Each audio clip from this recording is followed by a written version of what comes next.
કેમ હજુ અહીંયા બેઠા છો? પેકિંગ નથી કરવું તમારે? તમારે તો હવે તમારા નવા દીકરા પાસે જવાનું હશે ને? બેટા, મને ક્યાંય નથી જવું, મને અહીંયા જ રહેવું છે. પણ હું તો તને ખાલી મદદ કરવાનું કહેતી હતી, અને આની જગ્યાએ કદાચ તારે પૈસાની જરૂર હોત તો પણ હું હાથ જોડીને કરગરત ને કોઈકની પાસે કે મારા દીકરાને પૈસાની મદદ કરો. હા, કેમ નહીં? તમારી માનવતા અને તમારી મમતા બહુ જાગી જાય છે ને, એ જ વાંધો થાય છે. સુધીર, સમજાવો ને મારા દીકરાને કે એને પૈસા આપવા દે, ને પૈસાની જરૂર છે. રાજેશ, હા પપ્પા. તું તારી મમ્મીને આ ઘર છોડવાનું કહે છે ને? હા. તો મારી વાત એક સાંભળી લે બેટા. શું? તારી મમ્મીની વાત ખરી છે, તારે એ છોકરાને મદદ કરવી પડશે. શું કામ? મેં બહારથી બધી વિગત મેળવી લીધી છે, બધી જ વાત મેં જાણી લીધી છે. કઈ? કે એ છોકરો અભય છે ને, એની પરિસ્થિતિ એકદમ ખરાબ છે, અને તારી મમ્મી સાથે એના શું સંબંધ છે ને, એની પણ મને ખબર પડી ગઈ છે. એ તો મને પણ ખબર પડી ગઈ છે. હું કહું તમને, એ છોકરો છે ને મારા મમ્મીના પેલા પતિનો દીકરો છે, એટલે પેલા ઘરનો દીકરો થયો. બસ કરી જા હવે. હું તમને બધી વાત કરવાની જ હતી, પણ તો ચિંતા નહીં કર. મેં તને શું કીધું હમણાં? મને બધી જ વાતની ભાળ મળી જાય છે, બધી જ વાતની ખબર પડી ગઈ છે, એટલે તારે હવે કોઈ ટેન્શન કે ચિંતા કરવાની જરૂર નથી. રાજેશ, હું તને કહું છું ને,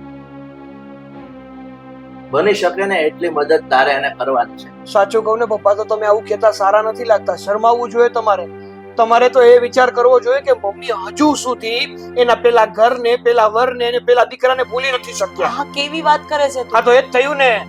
આ સીધો એ જ મતલબ નીકળે છે. જો તમને એ બધાને ભૂલી ગયા હોત ને, તો અત્યારે મારી પાસે પૈસાની માંગણી કરીશ ન હોત ને. હું તો માનવતાના આધારે એમ કહું છું કે આપણે એ છોકરાની મદદ કરવી જોઈએ. અરે, કોઈ દુશ્મનનો છોકરો પણ આવી રીતના જો હેરાન થતો હોય તો આપણે મદદ કરવી જોઈએ. એવું કશું નથી કે હું એને ભૂલી નથી શકી. જેમ તું મારા પેટનો દીકરો છે, એમ એ પણ મારા પેટનો દીકરો છે. કઈ એવી માં હોય કે જે પોતાના દીકરાને ભૂલી શકે અને એના દીકરાને આવી રીતે હેરાન થતો પણ જોઈ શકે? બેટા, થોડીક તો સમજવાની કોશિશ કર. હું સમજેલો જ છું મમ્મી. તમારે મને સલાહ, શિખામણ કે કઈ સમજાવવાની જરૂર નથી. બસ કરી જા રાજેશ. તારી મમ્મી તને આટલું સમજાવે છે, છતાં તને સમજણ નથી પડતી. હું તને બે હાથ જોડીને કહું છું કે તારે હાથ જોડવાની કોઈ જરૂર નથી. હું તારી સાથે છું, અને મને પણ એ છોકરા પર થોડી લાગણી છે. અરે, એ છોકરાનો બિચારામાં શું વાંક છે? એ છોકરાનો બાપ દારૂમાં અને જુગારમાં બધું પાયમાલ કરી દીધું છે. એના સાહેબ છોકરો રસ્તા પર આવી ગયો છે. માનવતા નાતે હું પણ સમજુ છું, એટલે હું સરિતાની સાથે છું. અને જો તું નહીં માને ને, તો મારો નિર્ણય સાંભળી લે. આ ઘર છોડીને ફક્ત ને ફક્ત તારી મમ્મી નહીં જાય, હું પણ એની સાથે એ છોકરા અભયના ઘરે રહેવા જતો રહીશ. હા, શું વાત કરો છો પપ્પા તમે? હા, અરે ભાનમાં તો છો ને તમે તમારું ઘર અને તમારો સગો દીકરો મૂકીને એક પારકા દીકરા પાસે જવાની વાત કરો છો. હા, બધી જ ભાન છે મને, અને ભાનમાં જ હું બોલી રહ્યો છું.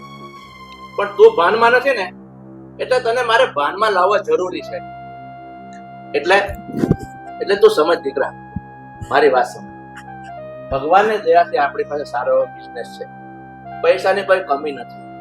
અને જો આપણે ગામમાં દાન દેતા ફરતા હોઈએ તો એ છોકરાને દેવામાં શું વાંધો છે?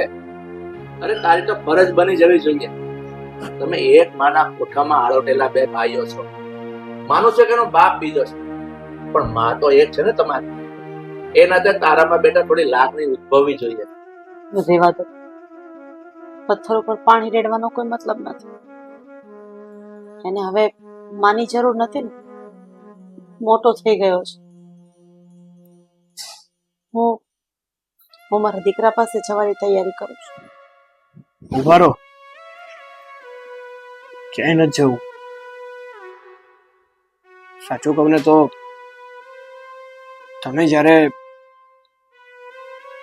આ બધી વાત કરી અને કવિતાના મોઢે જ્યારે મેં બધી વાત સાંભળીને ત્યારે મને પણ ગુસ્સો આવી ગયો હતો. મને પણ એવું લાગતું હતું કે એક માં પોતાના સગા દીકરાને મૂકી અને પેલા ઘરના દીકરાને વધારે પ્રેમ કરે છે, એટલા માટે તમારી સાથે આવું વર્તન કરતો હતો. પણ જ્યારે મારા પપ્પાએ એને પણ ઘર છોડવાની વાત કરીને ત્યારે મને સમજાઈ ગયું કે હકીકતમાં ભૂલ તમે લોકો નહીં, પણ ભૂલ તો હું કરી રહ્યો છું. કઈ વાંધો નહીં, જો અભયને હકીકતમાં આપણી મદદની જરૂર હોય ને તો હું મદદ કરવા તૈયાર છું. હા તો મારી વાત સાંભળ. અત્યારે તારી મને તબિયત બરાબર નથી, એને હું દવાખાને લઈ જાઉં છું. એક કામ કર, તું અભયને ફોન કરી કે બંનેને આપણા ઘરે જ બોલાવી અને બધી વાત કરી દે. સારું, તારી મમ્મીને દવાખાને લઈ જાઉં. ચાલ. થેન્ક યુ બેટા. ચાલ.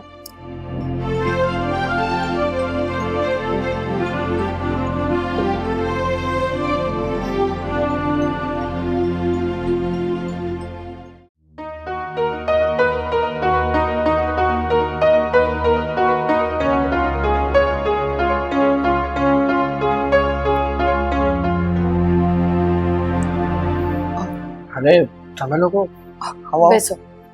બેસો અહીંયા. અમે લોકો બેસવા નથી આવ્યા. અરે બેસો પહેલા, પછી શાંતિથી વાત કરીશું. બેસો.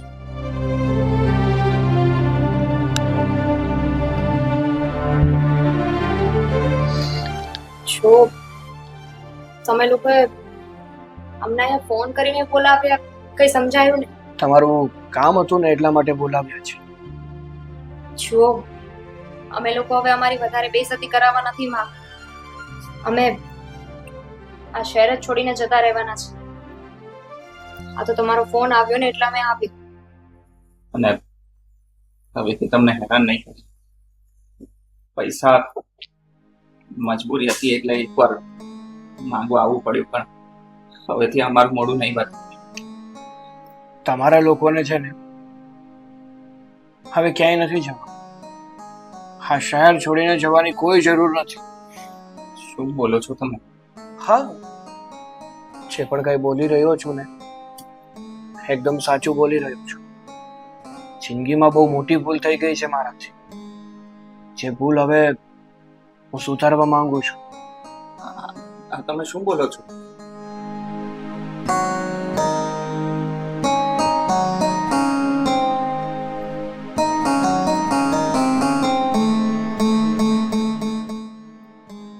ભાઈ,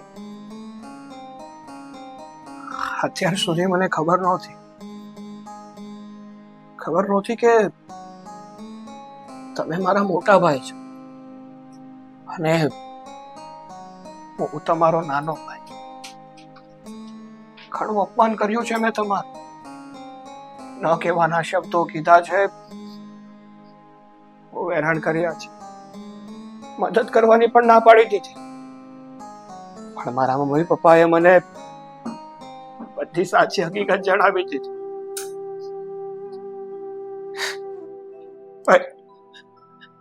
બની શકે તો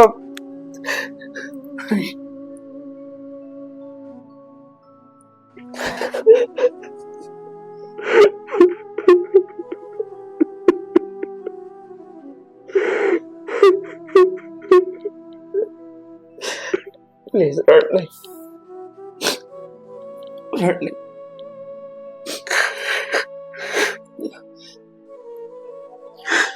જો અમારી મજબૂરી હતી કે મારે અહીંયા આવવું પડ્યું. હા, તમારી તો મજબૂરી હતી કે તમારે અમારો દરવાજો ખખડાવવો પડ્યો. પણ અમારી એવી કોઈ મજબૂરી નથી કે એક મજબૂર માણસને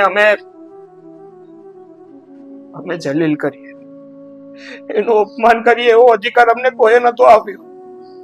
છતાંય મેં મોટા ભાઈ તમારું અપમાન કર્યું છે. પણ એ જ ભૂલ હવે હું સુધારવા માંગુ છું. હવે તમે અને મારા ભાભી અમારી સાથે જ રહેશે. આ ઘરમાં આપણે બધા ભેગા રહીશું. હવે ક્યાંય નથી જવું તમારે. પણ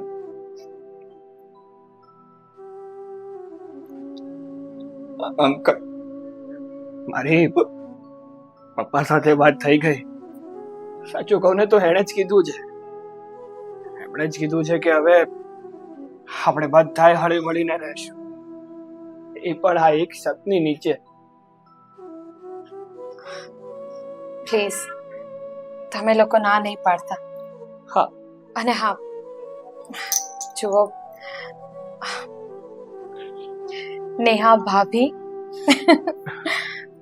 મને ખબર નહોતી કે તમે સાચું જ કહેતા હતા, પણ મારી પણ ભૂલ નહોતી.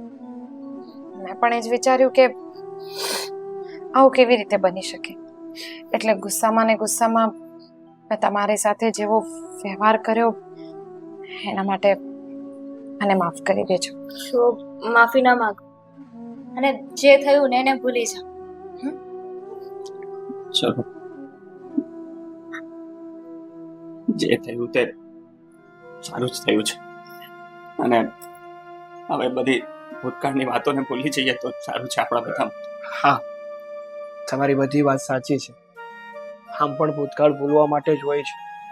હવે આપણે બધું ભૂલીને નવી શરૂઆત કરી. પણ મમ્મી ક્યાંય દેખાતા નથી. અરે એમાં એવું છે ને કે મમ્મીની તબિયત સારી નથી, એટલે શું થયું? અરે બહુ વધારે પ્રોબ્લેમ નથી, એમને બીપી નો તો પ્રોબ્લેમ હતો જ, એટલે એ હોસ્પિટલમાં છે. તો ચાલો આપણે બધા હોસ્પિટલે જઈએ. હા હા, ચાલો. હા, એક કામ કર, ત્યાં જઈએ છે ને તો ચા કે કોફી ગમે તે બનાવી લો, પછી આપણે નીકળીએ. સારું, થોડોક નાસ્તો પણ બનાવી લઉં, હે ને? હા, ચા.